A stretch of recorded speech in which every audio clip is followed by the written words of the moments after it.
We're going to look at how we can use Konkrete's velocity sliders to turn a boring, grungy hi-hat sound from an old broken down Soviet drum machine into something more interesting. Okay, let's see what we can do. So we've got a hi-hat sound. Doesn't do much, just a single sample, as you can hear. Now these samples were taken from an old Soviet analog drum machine. It was pretty noisy and grainy, as you can hear.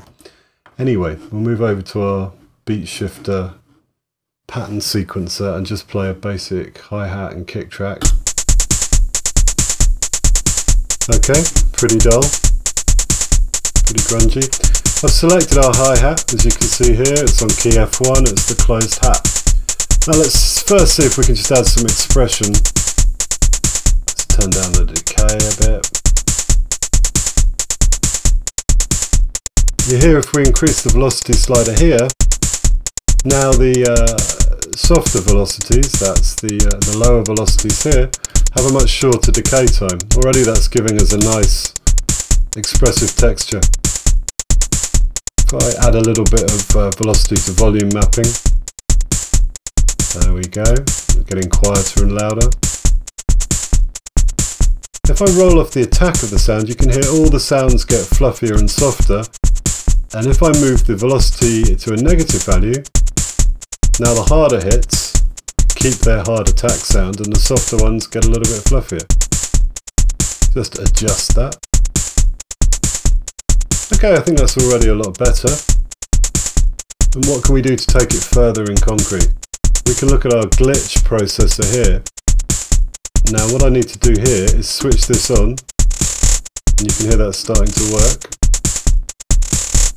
If I go to this track here, I can add some trigger points for the glitch. There we go. Now the glitch will only trigger on one of these hits. Adjust the decay time enough. And change the speed at which it glitches.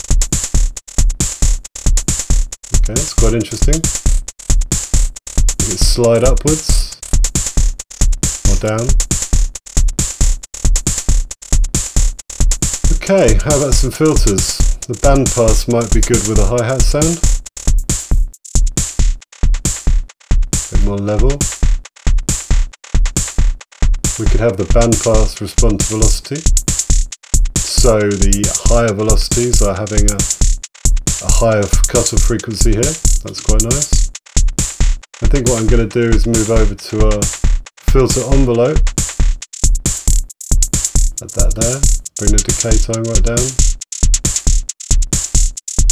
make the decay time respond to velocity, so softer velocity will get a shorter decay time, same with attack.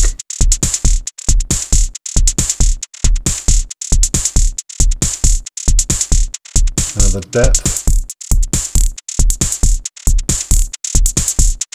Saturate that a little bit.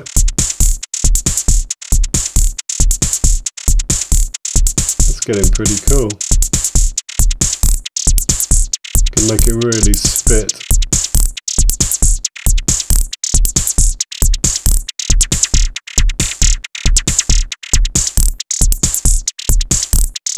We could use the lo-fi processor. Make it really crunchy. So here the velocities are getting, lowering the sample rate. That's nice. And we can have it respond to pitch. So the higher velocities are higher in pitch.